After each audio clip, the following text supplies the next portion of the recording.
तर मित्रांनो, कोण होतीस तू काय झालीस तू या मालिकेच्या 19 डिसेंबरच्या एपिसोडमध्ये भारी ट्विस्ट बघायला मिळतोय. आणि ट्विस्ट असा असणार आहे की सगळे कावेरीला दोष देत असतात.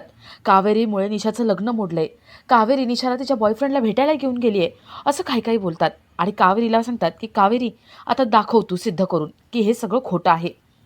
कावेरीने विद्याच्या काकूला सुद्धा सांगितलेलं असतं की हे सगळं खोटं आहे आणि मी 24 तासांच्या आत हे सिद्ध करून दाखवीन. कावेरी रूममध्ये येते आणि विचार करत असते की हे सिद्ध कसं करायचं. युग तिच्याकडे येतो. युग म्हणतो, मी तुला या सगळ्यात मदत करू शकतो. कावेरी म्हणते, ए खोटारड्या, तुझी मदत मला अजिबात नकोय, तू एक नंबरचा खोटारडा आहे. युग म्हणतो, कावेरी असं बोलू नकोस गं, अगं या सगळ्यामध्ये मीच तुझी मदत करू शकतो आणि मला खोटारडा खोटारडा बोलू नको. अगं हे काय आहे ना मला कळलंय आणि हे कसं केलं ते सुद्धा कळलंय, मी करणार मदत. कावेरी म्हणते, अजिबात नको, तुझी मदत घेण्यापेक्षा आहे ना मी विहिरीत उडी मारेन. कावेरी घराबाहेर पडते. हे सगळं खोटं कसं आहे हे सिद्ध करण्याचा विचार करत असते. आणि इथे विद्याची काकू येते. विद्याची काकू म्हणते, काय कुठे तुमची कावेरी? मोठ्या विश्वासाने म्हणाली होती ना हे सगळं खोटं आहे, मी सिद्ध करीन पुराव्यानिशी, कुठे आहे सांगा ना. सगळेच कावेरीची वाट बघत असतात.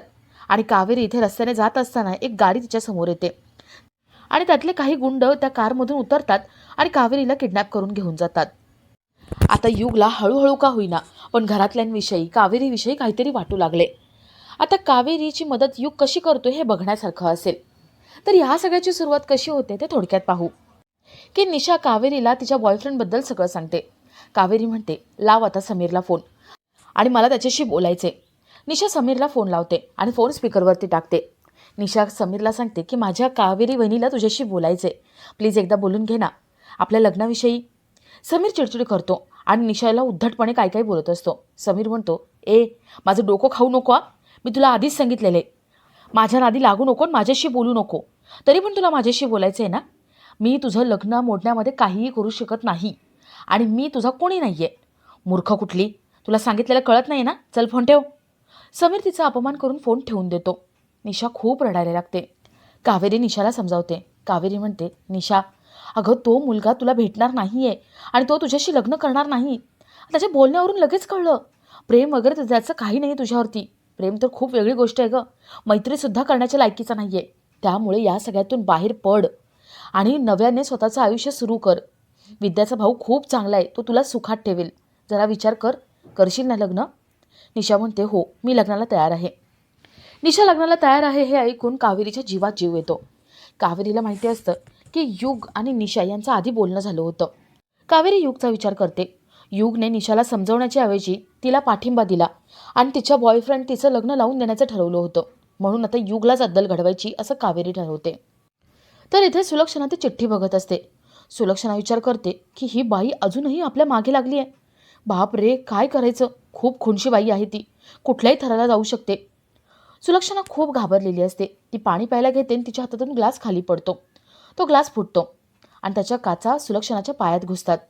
सुलक्षणाला कळतं की हा कुठल्या तरी अपशकुनाची सुरुवात आहे. सुलक्षणाला अजूनच भीती वाटते. तर इथे कावेरी युगला अद्दल घडवण्यासाठी रूममध्ये येते. युग फोनवरती बोलत असतो, तो आतमध्ये येतो. तो त्याच्या गर्लफ्रेंडशी बोलत असतो. कावेरी त्याच्या पायामध्ये दोरी टाकते आणि त्याला खाली पाडते. कावेरी युगच्या हातातला मोबाईल हिसकावून घेते आणि त्याच्या गर्लफ्रेंडला पुकीला मेसेज पाठवते. युगच्या आयुष्यामध्ये दुसरी कुठली तरी मुलगी आहे, आता तो तुझ्याशी लग्न करणार नाही, तुझ्याशी बोलणार नाही असं त्यांनी त्याच्यामध्ये टाईप केलेलं असतं आणि पाठवून दिलेला असतो. कावेरी युगला ठणकावून सांगते की निशाचं लग्न थांबवण्याचा प्रयत्न करू नको, काहीही झालं तरी हे लग्न होणार. कावेरी तिथून निघून जाते. युग आपला फोन घेतो आणि आपल्या गर्लफ्रेंडला पुन्हा एकदा मेसेज करतो आणि फोन करण्याचा प्रयत्न करतो.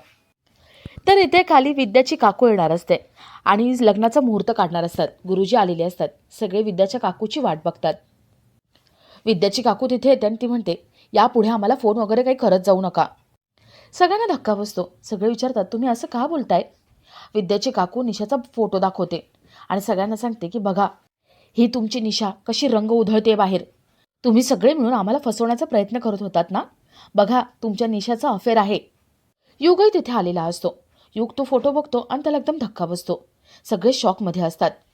विद्याची काकू घर, कुटुंब, संस्कार या सगळ्यांना नावं ठेवते. कावेरीला वाटत असतं की युगनेच हे सगळं केले. युगने मुद्दामच खोटे फोटो तयार केले आणि सगळ्यांपर्यंत पोहोचवले. कावेरी त्याच्याकडे रागाने बघत असते. विद्याची काकू खूप सगळ्यांना नावं ठेवते, खूप काही काही बोलते आणि तिथून निघून जाते. विद्याची काकू जात असते आणि युगला ते सहन होत नाही. युग म्हणतो, माझ्या घरातल्यांना हे बोलते, फार दीडशानी ही, आता माझ्या डोक्यात गेली, आता मी सोडणार नाही. युग तिच्या पायाजवळ फ्लॉवर पॉट फेकून मारतो आणि विद्याची काकू खाली पडते. कावेरी आणि घरातले सगळे तिला उभं करतात, तिला कुठे लागलं तर नाही ना हे बघतात. विद्याची काकू चिडलेली असते, ती सगळ्यांना बाजूला ढकलून देते आणि बाहेर जाते. कावेरी विद्याच्या काकूच्या मागे जाते आणि विद्याच्या काकूला थांबवते. कावेरी म्हणते, प्लीज तुम्ही असं करू नका, निशाचे आयुष्य उद्ध्वस्त होईल, असं लग्न मोडून जाऊ नका. विद्याची काकू काही ऐकत नाही, ती लग्न मोडून सांगून तिथून निघत असते. कावेरी म्हणते, बरं झालं तुम्ही लग्न मोडलं, अहो तुमच्या जागी मी असले असते ना तर हेच केलं असतं. विद्याची काकू विचार करते की हिला काय झालं, आत्तापर्यंत ही समजावत होती आणि आत्ता आपल्या बाजूने बोलतीये. कावेरी म्हणते, हे बघा, जे चुकीचं घडलंय ना ते आपण सहन करायचंच नाही, पण जरा विचार करा ना, आमची निशा तशी नाही आहे हो, तिने असं चुकीचं काही केलेलं नाही आहे. तुम्ही आत्ता लग्न मोडून जाल, पण पुढे जाऊन तिचं लग्न होणार नाही, तिचं आयुष्य उद्ध्वस्त होईल. हा फोटो खोटा आहे. आजकाल टेक्नॉलॉजीचा वापर करून कोणीही असे फोटो तयार करू शकतं. AIने बनवला आहे हा फोटो. प्लीज तुम्ही माझ्यावरती विश्वास ठेवा. विद्याची काकू म्हणते, हो का, मग सिद्ध कर ना हा फोटो खोटा आहे ते. पुढच्या 24 तासात तू मला सिद्ध करून दाखवायचं की हा फोटो खोटा आहे, तर हे लग्न होणार, नाही तर लग्न होणार नाही.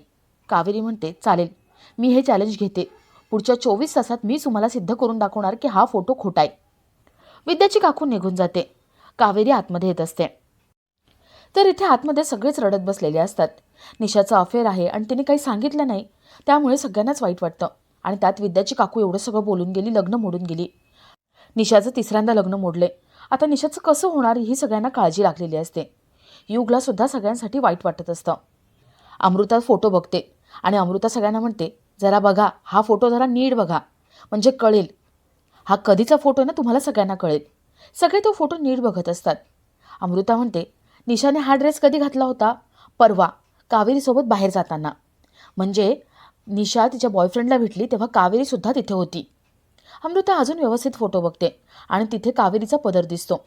अमृता म्हणते, हे बघा, निशाच्या बाजूला इथे पदर दिसतोय कोपऱ्यात, म्हणजे हे दोघं एकमेकांना मिठी मारून उभे होते त्यावेळेस कावेरी तिथे होती. म्हणजे कावेरी मुद्दाम निशाला तिच्या बॉयफ्रेंडला भेटायला घेऊन गेली होती आणि मुद्दाम कावेरीनेच हे फोटो त्या लोकांना पाठवले आणि लग्न मोडायला लावलं. कावेरी थोड्या वेळाने आतमध्ये येते. पौर्णिमा कावेरीला बसवते आणि कावेरीला म्हणते, बसा बसा, तुमचं अभिनंदन करायला हवं, तुम्ही लग्न मोडलत ना, प्लॅन सक्सेसफुल झाला. तोंड गोड करायला मिठाई आणा, हिचं तोंड गोड करूया, खूप मोठं काम केलंय. कावेरी म्हणते, काय झालंय काकू, असं का बोलताय? पौर्णिमा म्हणते, काय झालं? अगं तू काय केलं ते सांग, एवढा विश्वास ठेवला तुझ्यावरती. अगं आम्हाला वाटलं होतं तू घराच्या सुखाचा विचार करतेस आणि तू तू अशी खोटारडी निघालीस असं वाटलं नव्हतं. कुठलं वैर काढतेस तू, कुठला राग आहे, काय वाईट केलं मी तुझं म्हणून हे करतेस? कावेरी म्हणते, काय झालं काय? अमृता कावेरीला फोटो दाखवते आणि कावेरीला म्हणते, कावेरी, तू निशाला तिच्या बॉयफ्रेंडला भेटायला घेऊन गेली होतीस ना, हा बघ तुझा पदर आहे इथे, इथे कळतंय ही तूच आहेस. कावेरी, मुद्दाम केलंस ना? कावेरीला धक्का बसतो आणि कावेरी ठरवते की आपल्यावरचा हा आरोप पुसून टाकायचा. निशा चांगली आहे, हा AIचा वापर करून फोटो काढलाय हे सगळ्यांसमोर सिद्ध करून दाखवायचं. आणि आपला आजचा हा भाग इथेच संपतो.